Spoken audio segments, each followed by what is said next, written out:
People are always asking me, they're asking me all the time, they're like, Connor, what's in the mug? Tell us your secrets. Well, today, folks, it's Dr. Pepper. And me and the doctor, we want to talk about bi stuff, because this week is Bi Visibility Week. Whoa! So for this week, I'm going to be real in your face about it.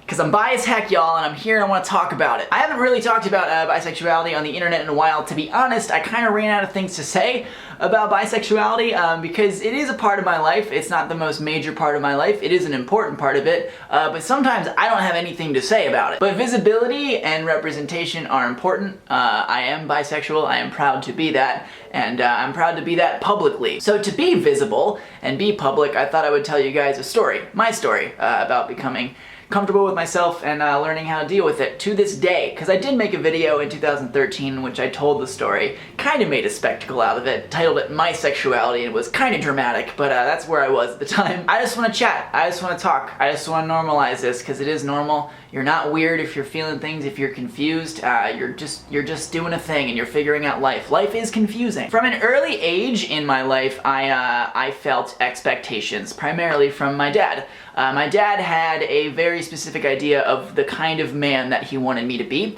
and I was never gonna be that. That was never something that was gonna happen. I have always been sensitive, emotionally open, vulnerable. I have always been those things.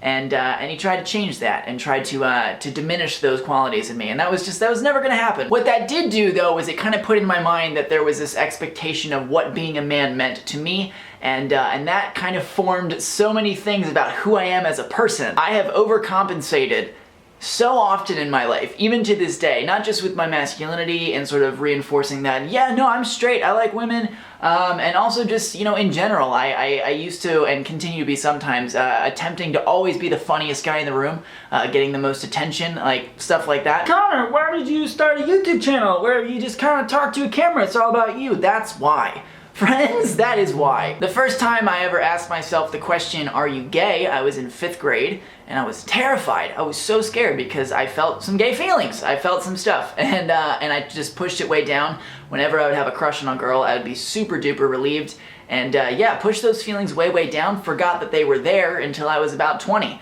So it took me a little bit of time. I still find to this day that I am insecure about my masculinity. Something that I've said to people recently about like girls that I'm into is that I always assume that they assume that I'm gay. People do assume that I'm gay a lot of the time, and that's fine to be assumed that you're gay. There's nothing wrong with that. For a while I would be really personally upset at that assumption because it's not right, and because it's not right, I need to fix it. Becoming more comfortable in that idea and also understanding that you don't know what people are thinking has been something that I'm currently working on in my life. The natural inclination is to always think about stuff in binary, like it's black and white, it's right, wrong, it's yes, no, and even I do this, even though most of my identity rejects the binary. My sexuality just shoves that binary out the window, says get out of here, don't want you back here. Even my expression of gender recently has kind of explored the non-binary side of things. I wouldn't say I identify as non-binary, but sometimes I don't always feel like a guy, you know? In the same way that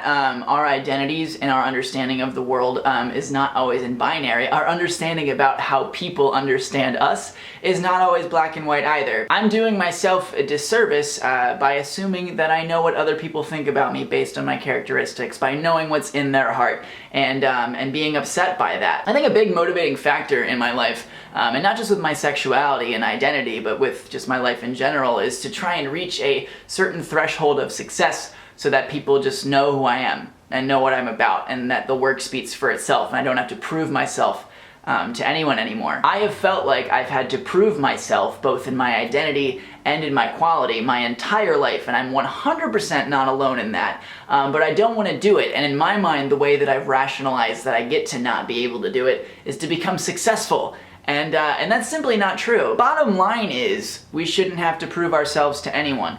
If people make assumptions that are harmful, that are negative, that is not a reflection of you. If people say things about you that are not true, that is not a reflection of you. When you are bi, when you are publicly bi for that matter, you are going to be accused of many things. You are going to be assumed many things, and most of those things are not true. I oftentimes get accused of doing this for attention, of talking about my bisexuality to like garner success and fame on the internet. I had a therapist one time tell me that I was behaving like a heterosexual and that I was probably just confused.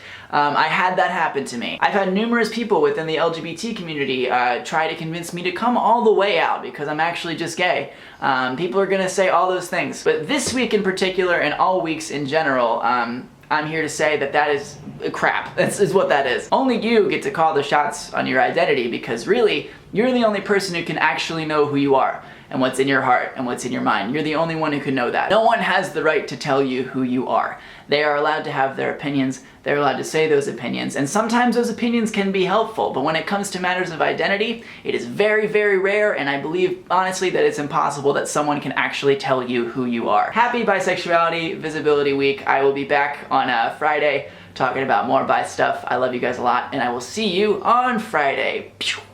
I'm just so dang happy with this window for natural light. I've been wanting to film with natural light for years and haven't been able to. I'm just so very happy. I'm gonna kiss the screen. Mwah!